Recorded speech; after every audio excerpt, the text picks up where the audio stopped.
আকাশবাণী গুৱাহাটী উপন্যাস পাঠ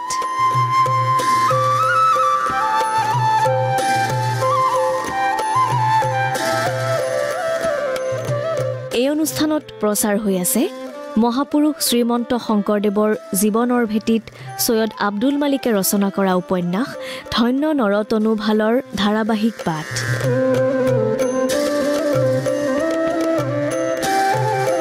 উপন্যাসখনিৰ পাঠ আৰু প্ৰযোজনা ঋতুপৰ্ণ দাসৰ। এয়া শুনক ধন্য নৰতনু ভালৰ ধাৰাবাহিক পাঠ। ধন্য ধন্য কলিকাল, ধন্য নৰতনু ভাল, ধন্য ধন্য ভাৰত বৰিষে।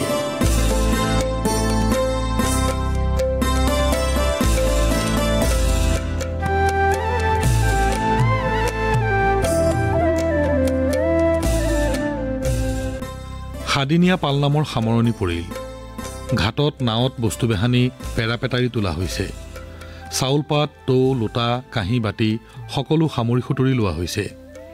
খোল, তাল, নেগেৰা, সদায় নাম কীৰ্তনত লগা যিবোৰ বাদ্য আছিল সেইবোৰো বান্ধি কুন্ধি লোৱা হৈছে।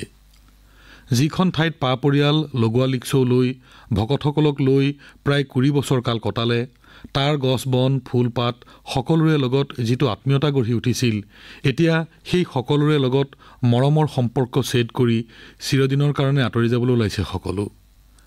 দুটামান কঁঠাল কাঠৰ পেৰাত ভালকৈ জাপি কাপোৰেৰে মেৰিওৱা সাঁচিপাতৰ পুথি, তাতেই আছে শংকৰদেৱৰ অতদিনৰ লেখাবোৰ। তাৰ প্ৰতিটো আখৰত লাগি আছে শংকৰদেৱৰ উশাহ নিশাহ। তাৰ প্ৰতিশাৰী বাক্যত লাগি আছে শংকৰদেৱৰ শ্ৰম আৰু স্বপ্নৰ স্বাক্ষৰ। সাঁচিপাতৰ এই লেখাবোৰ শংকৰদেৱৰ নিজৰ কাৰণে লিখা নহয়। শংকৰদেৱ নিজে সংস্কৃত ভাষাৰ বিদগ্ধ পণ্ডিত, সৰ্বশাস্ত্ৰ বিশাৰদ, কবি। নিজে বুজিবৰ কাৰণে এইবোৰৰ নিজৰ ভাষালৈ ভাঙনি নকৰিলেও হ'লহেঁতেন। লিখিব পঢ়িব নজনা, শাস্ত্ৰৰ কথা একো নজনা, নামত হিন্দু হৈও হিন্দু ধৰ্মৰ একো কথা নজনা সাধাৰণ মানুহবোৰৰ কাৰণে বহু শ্ৰম কৰি লিখা এইবোৰ সাঁচিপতীয়া পুথি। এয়া সংস্কৃত নহয়, পালি নহয়, প্ৰাকৃত নহয়, ফাৰ্চী নহয়, এয়া লুইত পাৰৰ সজোৱা বনোৱা বাঢ়ৈ কাৰিকৰ, সোণাৰী, তাঁতী, কমাৰ, কুমাৰ, মাছমৰীয়া সকলোৱে বুজিব পৰা এক সুকীয়া মাৰ্জিত সুললিত ভাষা। এয়া ৰজাঘৰীয়া ভাষাও নহয়, বেপাৰী বেহেৰুৱাৰ ভাষাও নহয়। এইটো বৰলুইতৰ পাৰৰ পথাৰ, বননি, মাটি আৰু আকাশৰ ভাষা। এই ভাষাৰ লেখাবোৰ কেৱল লুইত পৰিয়াহঁতৰ কাৰণেই নহয়। কোনোবাই বিচাৰিলে ইয়াৰ মাজতেই গংগা, সিন্ধু, যমুনা, সৰস্বতীৰ পাৰৰ মাতকথাৰ ধ্বনি প্ৰতিধ্বনিও শুনিবলৈ পাব। এই সহজ সৰল সাধাৰণ কথাবোৰৰ মাজতে সোমাই আছে হিন্দু শাস্ত্ৰৰ নানা তত্ত্ব দৰ্শন। ইয়াতেই সোমাই আছে ঈশ্বৰ কৃষ্ণ কথা, সোমাই আছে ঋষি মুনি, অতীতৰ ৰজা মহাৰজা, যুদ্ধ, শান্তি আৰু ভাৰতাত্মাৰ বাণী। এই ভাষাৰেই লিখা হৈছে বৰগীত, কীৰ্তন, ঘোষা, ভটিমা। ৰচনা হৈছে প্ৰাৰ্থনা গীত, যি গীতেৰে ভগৱানৰ ওচৰত অন্তৰ উজাৰ কৰি মনৰ দুখ, মনৰ বেদনা, মনৰ আশা নিৰাশাৰ কথা নিজৰ আপোনজনক কোৱা দি ক'ব পাৰি। এই লিখনিৰ মাতকথাবোৰেৰেই লুইতপৰীয়া মানুহখিনিক একেডাল এনাজৰীৰে বান্ধি একেটা জাতি কৰি গঢ়ি তুলিব, একেটা জাতি কৰি জীয়াই ৰাখিব। সাঁচিপাতৰ বুকুৰ পৰা ওলাই গৈ এই শব্দবোৰে, এই পংক্তিবোৰে, এই পদ পয়াৰবোৰে এই আছাম দেশৰ পৰ্বত ভৈয়ামৰ, নগৰ গাঁৱৰ সকলোৰে বুকুৱে বুকুৱে ভাই ভাই ভাৱ জগাই তুলিব। এই ভাষাৰে কথা ক'বৰ কাৰণে কওঁতাজন উচ্চ জাতৰ হ'ব নালাগে, ৰজা মহাৰজা দা ডাঙৰীয়া হ'ব নালাগে, পণ্ডিত হ'ব নালাগে, ধনী সম্পত্তিবান ঐশ্বৰ্যশালী অভিজাত হ'ব নালাগে। এই শুকান সাঁচিপাতৰ কলীয়া লেখনিবোৰ হ'ব আছাম ৰাজ্যৰ সকলোৰে সম্পত্তি। এই মাত, এই ভাষা মানুহে বুজি পাব, দেৱতাই বুজি পাব, ঈশ্বৰেও বুজি পাব। এই সাঁচিপাত কাৰোবাৰ কাৰণে আছুতীয়াকৈ সাঁচি সামৰি লুকুৱাই থবৰ কাৰণে নহয়, সকলোৰে আগত সকলোৰে কাৰণে মুকলি কৰি দিবৰ কাৰণেহে। ইয়াত আছে মানুহে মানুহক ভাল পোৱাৰ কথা। ইয়াৰ মাজতে এই সাঁচিপাতৰ বুকুতে আশ্ৰয় লৈছে, আশ্ৰয় ল'ব ভাৰতৰ হাজাৰ হাজাৰ বছৰৰ ভাৱ চিন্তা, আশা আকাংক্ষা, সাধনা তপস্যা, জ্ঞান মনীষাৰ অমূল্য মণিমুকুতাবোৰে। বৰদোৱাৰ টেম্বুৱানীৰ পাৰত, ধোঁৱাহাটৰ সোৱণশিৰি বৰলুইতৰ পাৰত সাধাৰণ মানুহৰ সুখ দুখৰ, হাঁহি কান্দোনৰ, কথা কোৱাৰ যি মাত কথা, সেয়ে জীয়াই থাকিব সাঁচিপাতৰ বুকুত। নেৰিবা, এচটা এখিলা সাঁচিপাতো নেৰিবা। আটাইখিনি জাপি জুপি লোৱা, লাগিলে কিবা ধন সোণ কাঁহী বাতিয়েই থাকি যাওক। ৪-৪ বছৰৰ উশাহ নিশাহৰ চকুৰে নেদেখা দাগ লাগি আছে সেই সাঁচিপাত কেইখিলাত। অনাদৰ নকৰিবা, সাঁচি সামৰি লোৱা, বুকুত সুমুৱাই লোৱা। আৰু এই খোলকেইটা, দবাকেইটা, ভোৰতাল, খুটিতাল, কৰতাল এইবোৰ নেৰিবা। নেগেৰা মৃদংকেইটাও লোৱা, টোকাৰী, বীণ, বাঁহী যাৰ যি আছে সামৰি সুতৰি লোৱা। সিহঁতেও আমাৰ মনৰ ভাৱ কথা সুৰে তালে কয়। সিহঁতে ধ্বনিৰ সৃষ্টি কৰে, সুৰ সৃষ্টি কৰে, তাল সৃষ্টি কৰে। সিহঁতে হঁহুৱাব পাৰে, সিহঁতে কন্দুৱাব পাৰে, সিহঁতে নচুৱাব পাৰে। সেয়া ৰাইজৰ সম্পত্তি, ৰাইজেই সৃষ্টি কৰা, ৰাইজেই সজা, ৰাইজেই বজোৱা। এই বাজনাবোৰ সিহঁতৰ কোনো জাত নাই, ধৰ্ম নাই, দেশ নাই, কাল নাই। যিয়েই বজাব জানে, যিয়েই বজায় তাৰ হাততে বাজিব। বৰাহী, কছাৰী, আহোম, চুতীয়া, ভুটীয়া আদি নক্তে, বামুণ, সুদীৰ, হিন্দু, মুছলমান যিয়েই বজায় তাৰ পৰা একেই ধ্বনি ওলাব, একেই সুৰ, একেই তাল ওলাব। সিহঁতক নেৰিবা। সিহঁত নামৰ লগৰীয়া, গীতৰ লগৰীয়া, নাচৰ লগৰীয়া। সিহঁত আমাৰ লগৰীয়া। সিহঁতক এৰি থৈ নাযাবা। মেচাগড়ত ৰাজৰোষত বন্দীদশাত থকা মাধৱদেৱো আহি ওলালহি। শুকাই ক্ষীণাই বিষণ্ণ বিমৰ্ষ হৈ ধোঁৱাহাতলৈ ঘূৰি আহিছে। সদায় প্ৰফুল্ল মনেৰে হাঁহি মাতি গাই থকা বৈৰাগী মাধৱদেৱ।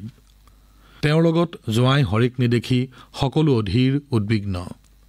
তেওঁৰ মুখে যেতিয়া শুনিলে হৰিক শিৰচ্ছেদ কৰাৰ সেই নিষ্ঠুৰ বিষাদময় কাহিনী, সকলো মৰ্মাহত হ'ল। হৰিপত্নী মনুৰ বুকু ভাঙি কান্দোন ওলাই আহিল। পিতৃহাৰা হোৱা ল'ৰা ছোৱালীকেইটা আৰু পৰিয়ালৰ আন সকলো দুখত ম্ৰিয়মান হৈ স্তব্ধ হৈ পৰিল। কাৰো মুখলৈ কোনেও চাব নোৱাৰা হ'ল। স্তব্ধ হৈ ৰৈ গ'ল শংকৰদেৱ। মোৰ কাৰণেই অকালতে প্ৰাণ দিবলগীয়া হ'ল নেকি জোঁৱাই হৰিয়ে? হৰিয়েতো কোনো অপৰাধ কৰা নাছিল, কোনো ৰজাঘৰীয়া আদেশ নিৰ্দেশো অৱমাননা উলংঘা কৰা নাছিল। এনেকৈ প্ৰাণ দিবলগীয়া হ'ল কিয় হৰিয়ে? দ্বিতীয় পুত্ৰ কমললোচনকো ইয়াতে হেৰুৱালোঁ। তাৰ কাঠ সংস্কাৰ কৰা হ'ল মোৰ চকুৰ আগতে। তাৰ আত্মাৰ মুক্তিৰ কাৰণে ভকত ৰাইজ গোট খাই হৰিনাম লৈ ভগৱানক প্ৰাৰ্থনা জনাবলৈ পালে। কিন্তু হৰি, জোঁৱাই হৰি মাজবাটতে ক'ৰবাত হেৰাই গ'ল, নোহোৱা হৈ গ'ল। হৰিৰ এই কৰুণ মৃত্যুৰ কাৰণে ময়েই জগৰীয়া নেকি? এনে অন্যায় অবিচাৰৰ বিৰুদ্ধে এই সময়তে এষাৰ মাত মাতিবলৈকো ৰাজবন্দী হৰিৰ কোনো খবৰকে নেপালোঁ। শোক নকৰি কেনেকৈ পাৰোঁ? মনুৰ মুখলৈ কেনেকৈ চাওঁ? কি বুলি সান্তনা দিওঁ তাইক আৰু নাতি নাতিনীকেইটাক? কিন্তু মই সংযত হ'বই লাগিব, ধৈৰ্য ধৰিব লাগিব। পৰিয়াল আছে বুলি পৰিয়ালক কন্দুৱাবৰ কাৰণেই অকলশৰীয়া মাধৱক এৰি ৰজাৰ ঘাতকহঁতে হৰিৰ শিৰচ্ছেদ কৰিলে। ন্যায়, কৰোণা, মানৱতা সকলোকে ভৰিৰে গচকি পাষাণ বৰ্বৰতা আৰু নিষ্ঠুৰতাৰে এটা নিষ্পাপ নিৰ্দোষ জীৱন শেষ কৰি দিলে। ঈশ্বৰৰ পৰম কৰোণা যে মাধৱ বাচি আহিল। কিন্তু অকল হৰিয়েইতো এনেদৰে অন্যায় অবিচাৰৰ হাতত প্ৰাণ হেৰুওৱা নাই। প্ৰজাৰ আশা আকাংক্ষা অনুভূতিৰ লগত সম্পৰ্ক নথকা অন্ধ স্বেচ্ছাচাৰী ৰাজতন্ত্ৰই এনেকৈয়ে যুগে যুগে নিৰীহ নিৰ্দোষৰ তেজেৰে ধৰণীৰ বুকু ৰাঙলী কৰি আহিছে। নিজ ৰাজ্য ৰক্ষা কৰাৰ নামত নিজ ৰাজ্যক্ষেত্ৰ বঢ়োৱাৰ মৰ্খকত কত যে যুদ্ধ লগাইছে, কত যে জীৱন ধ্বংস কৰিছে। যুদ্ধ কৰি হাজাৰ হাজাৰ নিৰীহ মানুহৰ প্ৰাণ নাশ কৰা ৰজা মহাৰাজাৰ কাৰণে এই দুটা সাধাৰণ মানুহৰ প্ৰাণ নাশ কৰাটো একো গাত লগা কথা নহয়। মই সন্ন্যাসী নহওঁ, মই বৈৰাগী নহওঁ, মই অন্য হেজাৰজন সংসাৰ বন্ধনত আবদ্ধ সংসাৰী মানুহৰে এজন। মানুহৰ মৰম চেনেহ, সংসাৰৰ মায়ামোহৰ সীমা পাৰ হৈ মই আজিও সুখ দুখ, আনন্দ বেদনা, লাভ ক্ষতি, জীৱন মৰণক সমানে নিৰ্বিকাৰভাৱে গ্ৰহণ কৰিব পৰা স্থিতপ্ৰজ্ঞ হ'ব পৰা নাই। হৰিৰ অকাল মৃত্যুৱে মোকো অস্থিৰ কৰি তুলিছে। কিন্তু মই ধৈৰ্য ধৰিব লাগিব। মই শোকত ম্ৰিয়মান হৈ ভাগি পৰিলে নিষ্ঠুৰ ৰাজশক্তিৰ অভিপ্ৰায়হে পূৰণ কৰা হ'ব। পৰিয়ালটোক দুখ দিবৰ কাৰণেই, আঘাত দিবৰ কাৰণেই মাধৱক জীয়াই থাকিবলৈ দি হৰিক বধ কৰিলে। আমি শোক বেজাৰত অস্থিৰ অধৈৰ্য হ'লে হত্যাকাৰীহঁতৰ দানৱী উদ্দেশ্যহে পূৰ্ণ কৰা হ'ব। আমি ইয়াৰ পৰা, এই বিচাৰহীন বধ্যভূমিৰ পৰা দূৰলৈ আঁতৰি যাম। ৰোগ, শোক, জৰা, মৃত্যুৰ আবেষ্টনৰ মাজৰ পৰা হাত সাৰিবলৈ বৈৰাগ্য অৱলম্বন কৰি নিৰ্বাণৰ সন্ধান কৰাৰ পথ মোৰ নহয়। ভগৱানৰ ইচ্ছাৰ ওচৰত আত্মসমৰ্পণ কৰি সুখে দুখে বিপদে সম্পদে পৰম পদৰ প্ৰতি সৰল ভক্তিৰ যোগেদি ঈশ্বৰৰ কৰুণা লাভ কৰিবলৈ কৰ্ম আৰু জ্ঞানকো ভক্তিৰেই আহিলা কৰি লৈ কৰুণাময়ৰ কৰুণাৰ কাষ চাপিবৰ কাৰণেই মোৰ সহজ সাধনা সংগ্ৰাম। নিজকে বুজনি দি শোকৰ উপশম ঘটাবৰ কাৰণে নীৰৱে নিজৰ লগতে সংগ্ৰাম কৰি শংকৰদেৱে ধোঁৱা খুঁটিৰ পৰা মেলানি মাগিবৰ সকলো প্ৰস্তুতি কৰিলে। মাধৱদেৱ আহি পোৱাৰ পাছত আৰু পলম কৰি থকাৰ হেতু নোহোৱা হ'ল। এটা চিনাকি বৰ্তমানৰ পৰা এটা অচিনাকি ভৱিষ্যতৰ বুকুলৈ, এটা নিশ্চিতৰ পৰা এটা অনিশ্চিতৰ বুকুলৈ আগবাঢ়ি যোৱাৰ আয়োজন। গুৰিয়ালজন এজন ৯৭ বছৰীয়া বৃদ্ধ, যাৰ শৰীৰ আৰু মনত অটল শক্তি আৰু দৃঢ়তা অক্ষুণ্ণ হৈ আছে।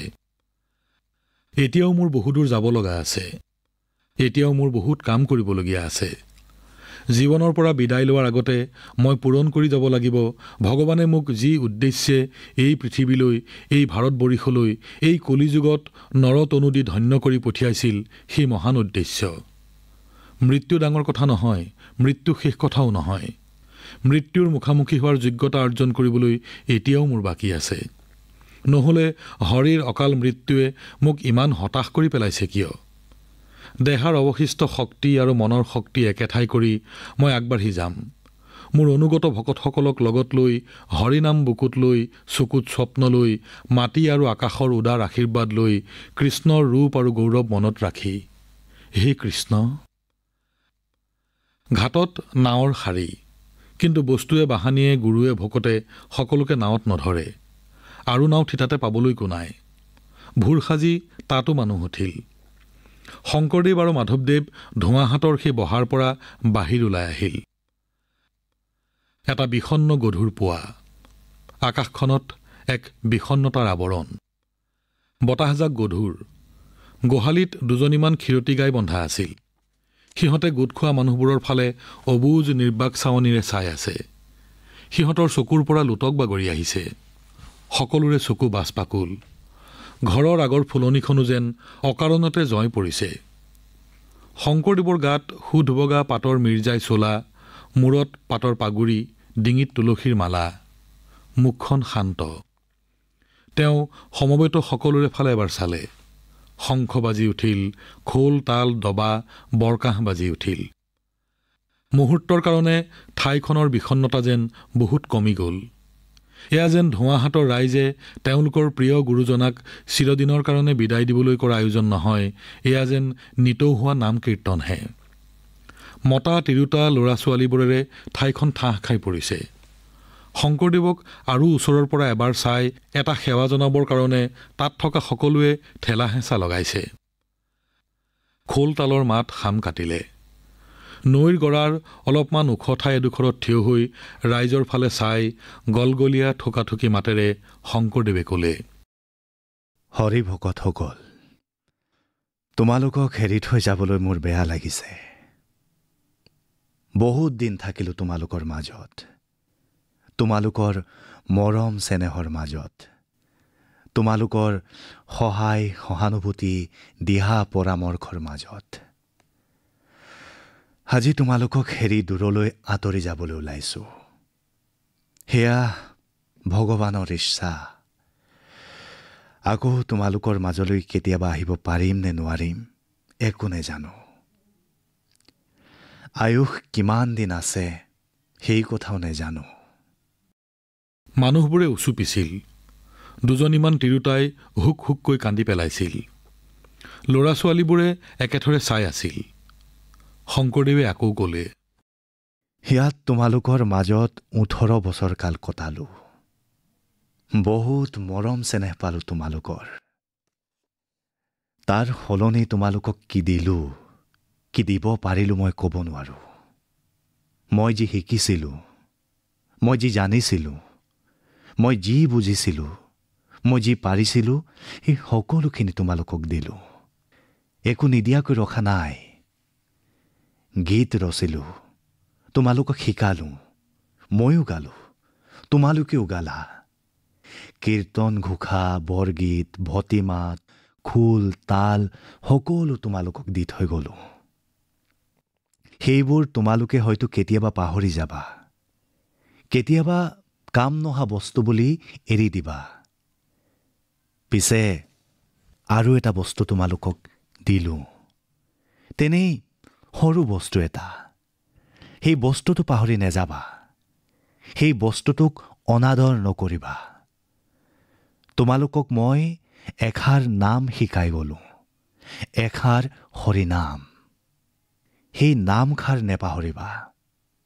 কৃষ্ণ বোলা, ৰাম বোলা, হৰি বোলা, বিষ্ণু বোলা, যি নামেৰেই মাতা সেই একেজনকে বুজায়। তেওঁক নেপাহৰিবা। তোমালোকে তেওঁক নেপাহৰিলে তেওঁ তোমালোকক নেপাহৰে। শংকৰদেৱ ৰল। সকলোৱে স্তব্ধ তন্ময় হৈ তেওঁৰ কথা শুনি আছে আৰু সকলোৱে তেওঁৰ মুখৰ ফালে চাই আছে। পাতলীয়া ডাৱৰৰ বুকুৰ পৰা এচেৰেঙা ৰ'দ নিগৰি আহিছে। বৰলুইতৰ পানীবোৰ ফটফটীয়া হৈ জিলিকি উঠিছে। হাতত লগি বঠা লৈ নাৱৰ টিঙত বহি থকা নাৱৰীয়াকেইটাইও শংকৰদেৱৰ কথা কাণ দি শুনি আছে। শংকৰদেৱে ক'লে, আৰু মোৰ তোমালোকক দিবলৈ একো নাছিল, একো নাই। হৰিনাম পৰম সম্পদ, তাকে তোমালোকক দি গ'লোঁ। যিহকে কৰা, যিহকে কোৱা, যিহকে ভাবা ঈশ্বৰৰ কাৰণেই কৰিবা হওক। ঈশ্বৰৰ গীত তোমালোকৰ জীৱনৰ গীত হওক। সকলো জীৱক, সকলো প্ৰাণীক, সকলো মানুহক মৰম কৰিবা হওক। সৰ্বঘটতে হৰি আছে, সেই হৰিক চিনি পাবৰ যত্ন কৰিবা হওক। হৰি নামে আমাৰ সকলোকে হৰিৰ কাষ চপাই নিব। হৰিনামৰ পথেই বৈকুণ্ঠৰ পথ। কৃষ্ণ কৃষ্ণ। আমি আহিছোঁ। আমি তোমালোক ভকতসকল ৰাইজক সদায় মনত ৰাখিম। তোমালোকেও আমাক মনত ৰাখিবা। নাম কীৰ্তনেৰে সৌ তোমালোকৰ নামঘৰটো সদায় জীয়াই ৰাখিবা হওক। আমি বিদায় লৈছোঁ। ৰাইজ, আমি যাওঁ। শংকৰদেৱৰ মাতটোত এহাতে বিদায়ৰ গভীৰ দুখ আৰু আনহাতে নতুন যাত্ৰাৰ এক ক্ষীণ আনন্দ ব্যক্ত হৈ উঠিল। সকলোৰে চকুবোৰ সেমেকি উঠিল। আকৌ খোল, তাল, দবা, বৰকাহ, শংখ বাজি উঠিল। শংকৰদেৱ লাহে লাহে নাৱলৈ উঠিল, পিছে পিছে মাধৱদেৱ। এচেৰেঙা ৰ'দ আহি সকলোৰে গাত পৰিলহি। লাহে লাহে বৰলুইতৰ ভুটিয়নি সোঁতত নাৱৰীয়াবোৰে নাও এৰি দিলে। নাৱৰ ভিতৰত বহি থকা সকলোৱে নৈৰ পাৰত ৰৈ থকা মানুহবোৰৰ ফালে একেথৰে চাই থাকিল। ক্ৰমে তেওঁলোকৰ মাজৰ দূৰত্বখিনি বহল হৈ আহিল। নাওবোৰ ভটিয়াই যাবলৈ ধৰিলে। ক্ৰমে সৰুৰ পৰা সৰু হৈ নাওবোৰ নেদেখা হৈ আহিল।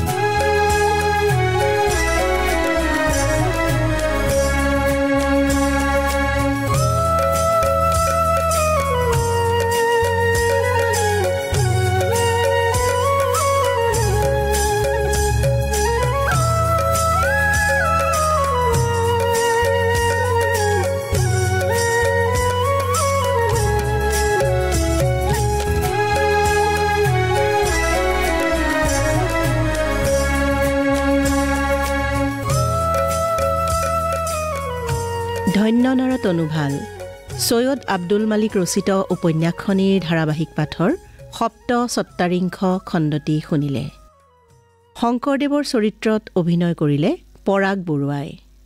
শীৰ্ষ সংগীতৰ সংৰচনা আছিল উৎপল বৰাৰ। উপন্যাসখনিৰ পাঠ আৰু প্ৰযোজনা ঋতুপৰ্ণ দাসৰ। ধন্য নৰ তনুভাল উপন্যাসখনিৰ ধাৰাবাহিক পাঠৰ পৰৱৰ্তী খণ্ডটি শুনিবলৈ পাব অহা সপ্তাহৰ এই একেটা বাৰৰ এই একে সময়তে।